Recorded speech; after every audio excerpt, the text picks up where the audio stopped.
guiai meus passos.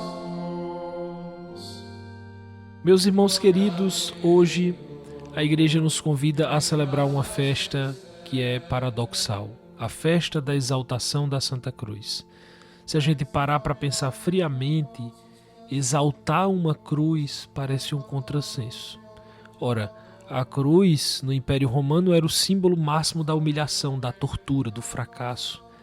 A cruz era o destino dos piores criminosos, dos escravos rebeldes, e nós cristãos a colocamos no centro de nossas igrejas, a penduramos em nosso peito, a exaltamos. Essa festa de hoje ela tem suas raízes no século IV, quando Santa Helena, mãe do imperador Constantino, encontrou em Jerusalém a verdadeira cruz de Cristo. A gente poderia até contar a história aqui, mas é uma história já um pouco longa que não cabe, já que a gente quer centrar realmente fogo e atenção na teologia do texto de hoje. E a gente deve reparar que hoje nós não celebramos o encontro arqueológico. Não, nós celebramos o mistério, a sabedoria da cruz. Tomás de Aquino diz: aprendi mais olhando a cruz do que em todos os livros do mundo. Pois bem, hoje nós somos convidados a elevar o nosso olhar para esta fonte de sabedoria. E a elevação desse olhar se inicia exatamente com o evangelho de hoje, que é tirado de um diálogo profundo e misterioso de Jesus. O contexto é fascinante, minha gente. Jesus está conversando com Nicodemos, que é um fariseu, um mestre da lei, um homem importante do Sinédrio. Mas ele procura Jesus à noite. Por que Nicodemos procura Jesus à noite? É uma representação de todos nós. Nós, buscadores sinceros, mas que muitas vezes caminhamos no escuro, com medo de expor nossas dúvidas à luz do dia. E é nessa escuridão que Jesus acende uma luz. Vamos ouvir o que ele diz. Só são 5 versículos, escutem com atenção. Evangelho de Jesus Cristo segundo João, capítulo 3, versículos de 13 a 17.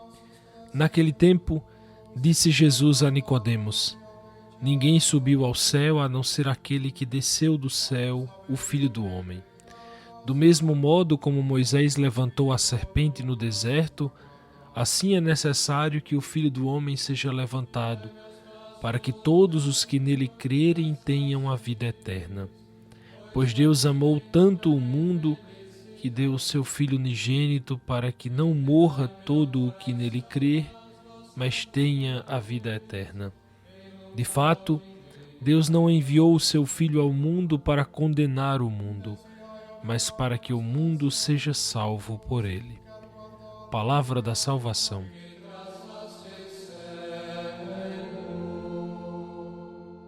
Meus irmãos, eu não sei se vocês repararam, mas Jesus, para explicar o mistério mais profundo da nossa salvação, ele recorre a uma história antiga do povo de Israel, lá no livro do Números, está no capítulo 21. O povo, cansado de caminhar pelo deserto, prestem atenção, começa a murmurar contra Deus e contra Moisés. Então, como consequência dessa rebeldia, serpentes venenosas começaram a picar as pessoas e muitas dessas pessoas acabaram morrendo. O povo se arrepende e pede ajuda. E Deus dá a Moisés uma ordem estranhíssima. Faze uma serpente de bronze e coloca sobre uma haste. Aquele que for mordido e olhar para ela viverá. Então é um paradoxo. O remédio tem a forma do próprio veneno. A cura vem ao se olhar para a imagem daquilo que causa a morte. É aqui que está o ponto central da catequese de Jesus a Nicodemos. Ele diz: assim como Moisés levantou a serpente, é necessário que o Filho do Homem seja levantado. Minha gente, por que Jesus compara-se a uma serpente? A serpente, desde o Gênesis, é símbolo do mal, da tentação, do pecado. Paulo dirá que Cristo se fez pecado por nós. É uma coisa impressionante isso. Aqui nós temos o mistério da solidariedade divina levado ao extremo. Isso nos mostra que Deus não resolve, minha gente, nossos problemas de fora. O Deus do cristianismo, o Deus de Jesus Cristo, é um Deus que assume, ele mergulha na nossa realidade, ele assume a nossa carne, ele carrega nossos pecados. E é bonito pensar que o médico divino não receita o remédio de longe, ele mesmo bebe o veneno para criar o antídoto. A palavra grega que João usa aqui é uma palavra de uma riqueza teológica impressionante. Essa palavra significa ao mesmo tempo ser erguido fisicamente como numa cruz e ser exaltado, ser glorificado. É a mesma palavra, por exemplo, usada para a ascensão. É muito profundo. No ato de ser erguido na cruz, no ponto mais baixo da humilhação humana, Cristo já está sendo exaltado, glorificado por Deus. A cruz e a glória não são dois momentos separados. A cruz e a glória são duas faces da mesma moeda do amor redentor de Deus. É uma coisa realmente louca, incompreensível, inconcebível na nossa mentalidade. A cruz a gente não entende mesmo, é perdido. A cruz é a coisa mais linda, que a gente vai tentando brechar, vai tentando encontrar sentido na oração, porque na nossa capacidade cognitiva de entendimento, na nossa lógica, é muito difícil, porque a cruz é e sempre será um escândalo. Por exemplo, nós vivemos numa época, minha gente, em que se busca evitar o sofrimento a todo custo. Nós nunca tivemos tantos recursos para evitar o sofrimento. Nós temos analgésicos para toda dor física, antidepressivos para toda tristeza, ansiolíticos para toda angústia, aplicativos de relacionamento para toda solidão, Netflix para todo tédio, delivery, né, para toda preguiça de cozinhar. E é interessante porque nós criamos uma verdadeira indústria de anestesia existencial. Vejam, eu não estou dizendo que remédios são ruins. Não, graças a Deus pela medicina. Mas o que nós fizemos? Nós transformamos a fuga da dor em religião. O sofrimento tornou-se o grande inimigo a ser eliminado a qualquer custo. E eis que a igreja, nesta festa, nos convoca a fazer exatamente o oposto. Olhar fixamente para a cruz. Isso é loucura? Isso é masoquismo? Não, meus irmãos, isso é sabedoria divina. O sofrimento negado não desaparece, prestem atenção nisso. Não é porque você nega o sofrimento que ele vai desaparecer, ele se disfarça. Ele vira dependência, ele vira agressividade, ele vira compulsão. E é curioso porque Jesus diz, é preciso olhar para a serpente para ser curado. Nós criamos uma sociedade que promete felicidade 24 horas por dia. Ser triste virou quase um crime. Seja positivo, good vibes only. Apague as pessoas negativas da sua vida. E o resultado? Qual é o resultado que nós temos? Nós nunca tivemos tantos deprimidos. E por quê? Porque transformamos emoções humanas normais, naturais, em patologias. A cruz nos ensina outra coisa. Ela diz, a dor existe. O sofrimento é real, a morte virá. Mas, e aqui está a revolução, mas ela também diz, ela não é a última palavra. O cristianismo, minha gente, ele não nega a realidade do mal, mas ele afirma que o amor é mais forte do que a morte. O amor é mais forte do que a dor. O amor é mais forte do que o sofrimento. Por exemplo, reparem nesse povo do evangelho de hoje, eles são infantis. Eles foram libertados da escravidão, viram milagres, mas basta a primeira dificuldade, a falta de água, a comida que se repetiu, para que a murmuração comece. Era melhor no Egito. No Egito a gente não passava por... Isso acontece conosco, minha gente.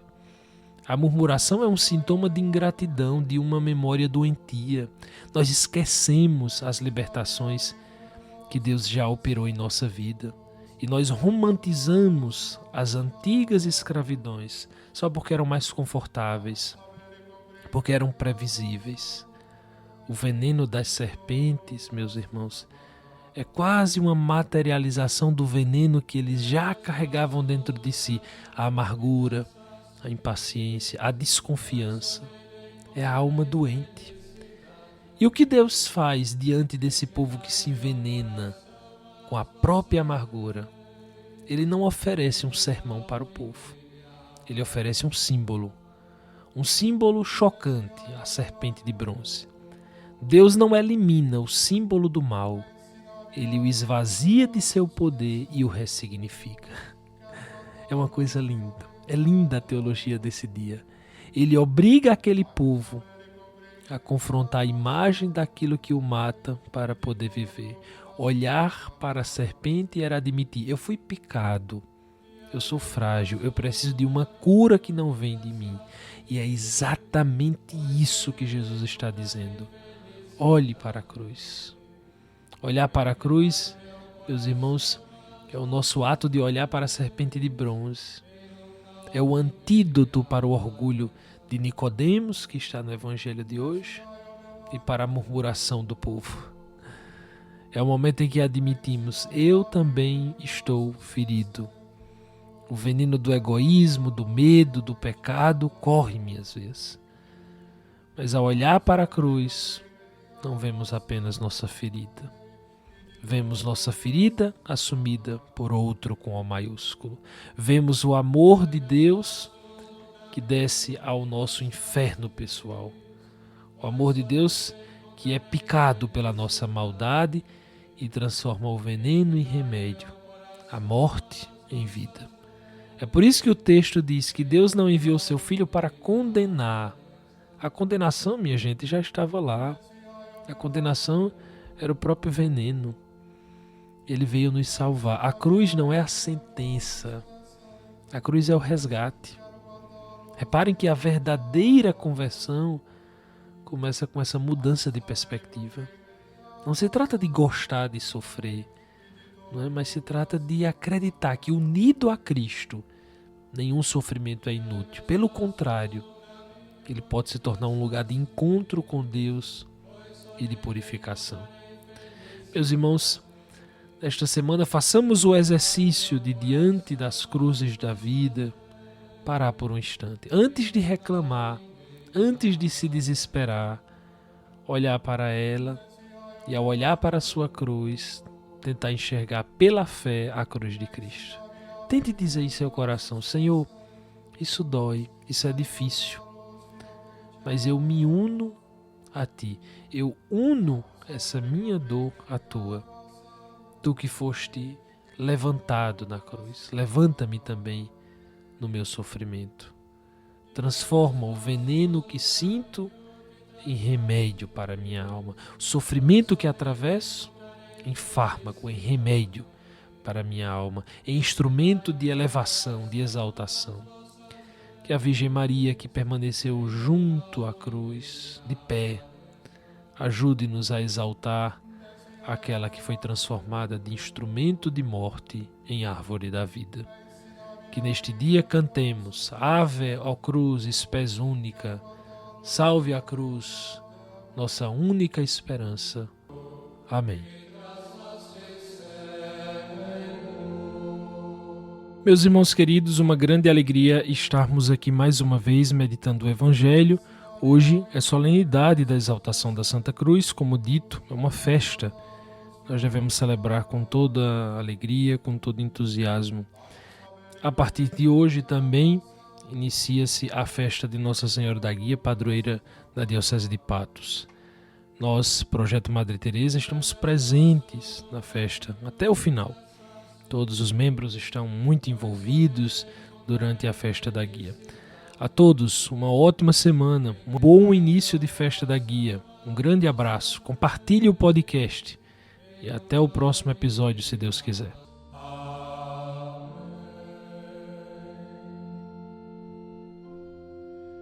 Guiai meus passos.